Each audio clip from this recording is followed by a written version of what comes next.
Hi, I'm Corrine. Welcome to Goodbye Gluten. Saying goodbye to gluten does not mean saying goodbye to great food and great taste.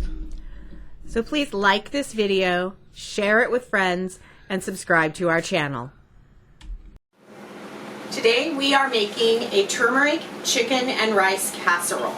I got the recipe from Lisa Bryan at Downshiftology.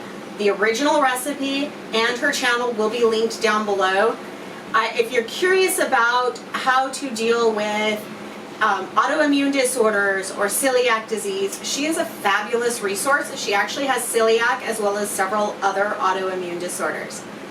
She's got some great videos on prepping, meal prepping for a week, so I highly encourage you to check it out. Meanwhile, let's see what we're going to need today. To start off, you'll need about a tablespoon of olive oil, 1 medium onion, chopped up small, or larger if you like it. Then moving to spices, you need 2 teaspoons of turmeric, 1 teaspoon ginger powder, half a teaspoon of cumin, and a teaspoon of salt. I'm using kosher salt. I will also be adding in about 2 teaspoons of yellow curry powder to intensify those flavors, or your yellow curry paste, excuse me. We'll also need a can of coconut milk, 1 3/4 cups rice. I'm using brown rice. You can also use white rice if that's what you prefer. Just adjust for your cooking times. A couple of shredded carrots, and I am adding about 2 cups of shredded spinach to it. You'll also need 3/4 cup of water. And then this is 4 chicken breasts. We've cut them up. You can leave them whole if you like, or if you like chicken thighs instead, you could absolutely do a boneless chicken thigh. Today I'm making 1 1/2 of the recipe, so I have 2 casserole dishes out. But you'll want a 9 by 13 casserole dish to do that. So as you're getting ready to start with your prep, make sure you preheat your oven to 350 degrees. Meanwhile, I have a skillet here that I'm heating up to medium-high. I'm going to add a little bit of olive oil, about a tablespoon, and we're going to let that get hot. Alright, our oil is hot. You can see it's shimmering. I'm going to add the onion. Stand back. Try to get it all out of there. I shed many a tear chopping that onion. Give it a stir. We're going to cook this for about 3 to 5 minutes until the onion is translucent. Okay, while your onion is cooking, you want to grease your pan. I'm using just a canola oil spray.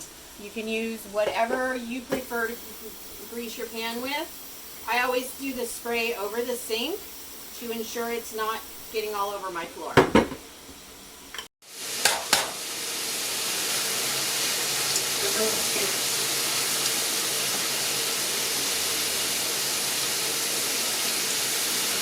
It's been about 4 minutes. You can see that the onions are looking nice and glossy. Some of them are starting to look a little bit see-through.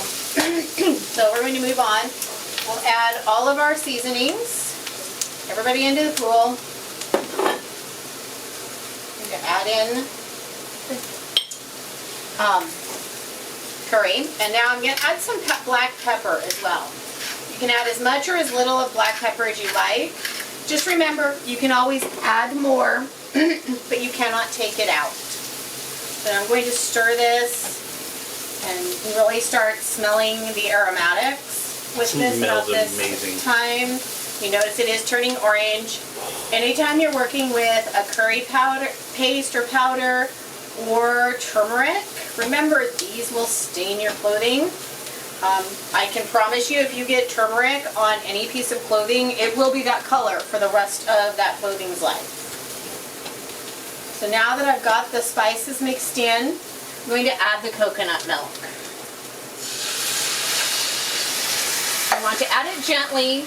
I also give the cans of coconut milk a shake before I open them. That mixes up a lot of the fat. Now we're going to let this cook for a couple of minutes. So I'm just giving this a gentle stir. You don't want this to splash out. I want to make sure there's no lumps in this. I'm going to give this another stir for a couple more minutes, and then we will transfer this to the casserole pans. Alright, so I'm going to transfer this over. I'm going to pour most of it in my big pan. Make sure I get some onion in there. Pour it in my little pan. I think this one got more onion. Oh well. Okay, put that in the sink. Alright, now we're going to add our carrot. I'm going to put, again, I'm making a large batch. So a single batch, you only need one pan.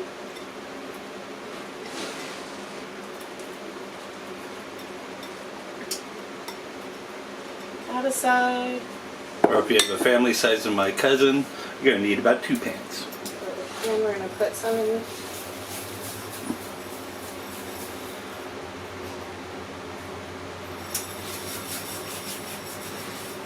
Okay. Spinach. I'm leaving one plain because Greg's not a big cooked spinach fan. I'm always looking for ways to add more green stuff into my diet. And add. Actually do like cooked spinach.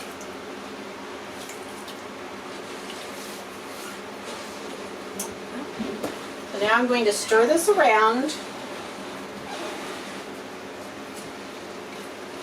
I'm going to get everybody into the pool mixed in so you don't have any big bites of one thing or the other.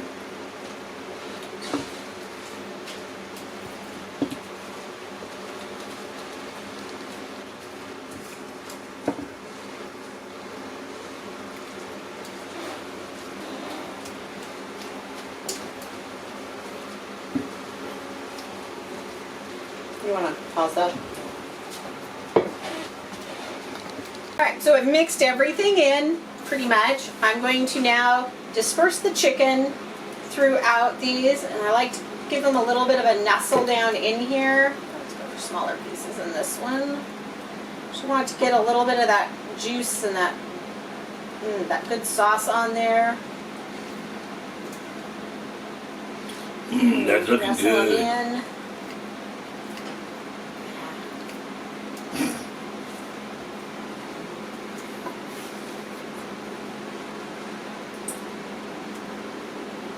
The idea is that this will make 4 to 6 servings depending on how big you like your servings. The best part is I will be eating this for lunch all week. I'm really excited about that. Okay, move on to this one. And like I said, you can leave your chicken pieces whole or turn them up, whichever you wish. Go. Alright, so you can make your chicken pieces as big or small as you want.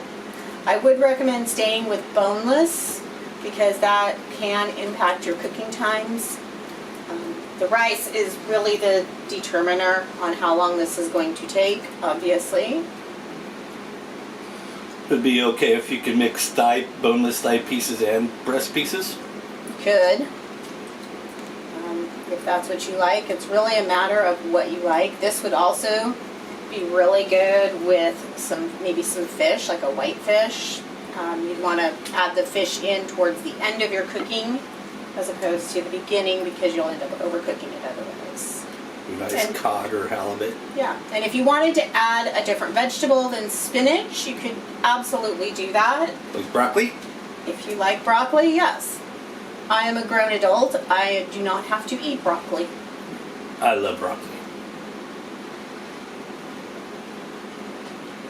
One day, folks, I'll get her to eat broccoli.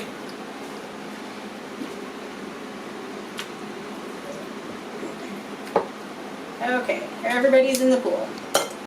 Now, everything's in this pan. We're going to cover it with foil.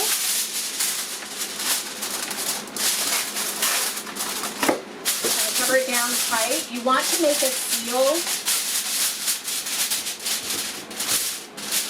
because you're going to cook the rice in this.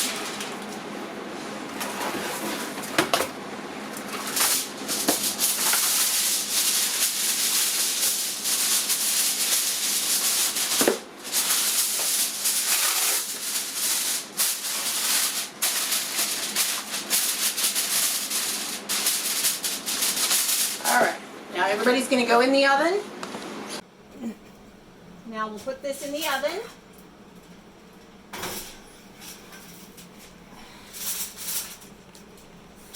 Be careful as you're putting this in. This is liquid. I'm going to bake them for about 45 minutes to start. I will rotate the pans at about the 30-minute mark. Okay, the timer went off. It's been 45 minutes. If you look, zoom down in here. See here on these, when I move it, they still wiggle. So we want to give that a little more time. They're not quite done. We're going to give them another 10 minutes. Go. All right, we're going to take these out. I had to give them an extra 15 minutes because they just weren't quite done.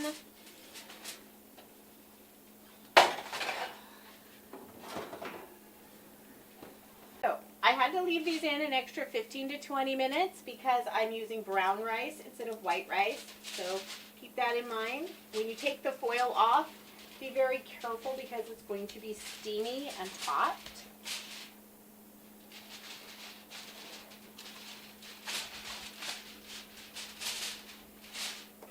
You can see here, this is all nice and fluffy. You can give the rice a little bit of a taste to see if it's done. It will be hot, so be careful. That is done. Check this one out. Oh, there's still liquid in here. So that means it's probably could cook a little bit longer. Let's try the rice first.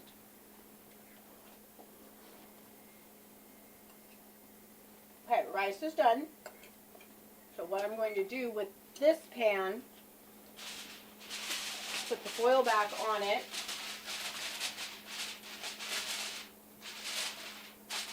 No, without burning yourself. Without burning yourself, that's the trick. And pop it back in the oven, turned off, and let it sit in the heat for a little bit longer. Meanwhile, Greg and I will eat on the one that is fully done. Now, I didn't seal this either because I do want that liquid to evaporate out. So let's spoon some of this into a bowl and give it a try. You can see the chicken is done. Smells amazing. Okay. Let's give this a try. Oh, it It is smells very, very hot. amazing.